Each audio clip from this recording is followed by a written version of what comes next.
بسم اللہ الرحمن الرحیم۔ محترم ناظرین کرام، السلام علیکم۔ ایک آدمی پریشان روتا ہوا امیر المؤمنین حضرت عمر ابن الخطاب رضی اللہ عنہ کی خدمت میں حاضر ہوا اور سخت آواز میں پکار کر کہنے لگا، یا امیر المؤمنین میری مدد فرمائیے، یا امیر المؤمنین میری مدد فرمائیے۔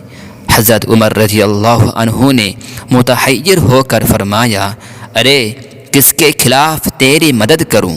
اس آدمی نے حضرت علی رضی اللہ عنہ کو اپنی نظر کا نشانہ بناتے ہوئے کہا کہ اس آدمی کے خلاف جو آپ رضی اللہ عنہ کے برابر بیٹھا ہوا ہے۔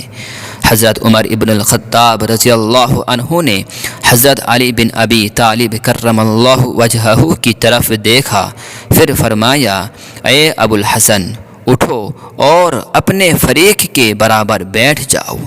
حضرت علی بن ابی طالب رضی اللہ عنہ اٹھے اور اپنے فریق مخالف کے برابر بیٹھ گئے۔ دونوں نے باہمی مباحثہ کیا، پھر وہ شخص جو صاحب استغاثہ تھا واپس چلا گیا اور حضرت علی رضی اللہ عنہ اپنی جگہ پر امیر المؤمنین کے برابر آ کر بیٹھ گئے۔ حضرت عمر رضی اللہ عنہ نے دیکھا کہ حضرت علی رضی اللہ عنہ کا چہرہ متغیر ہے۔ حضرت عمر رضی اللہ عنہ نے پوچھا، اے ابو الحسن کیا بات ہے؟ آپ کا رنگ کیوں بدلا ہوا ہے؟ کیا آپ رضی اللہ عنہ کو اس واقعہ سے ناگواری ہوئی؟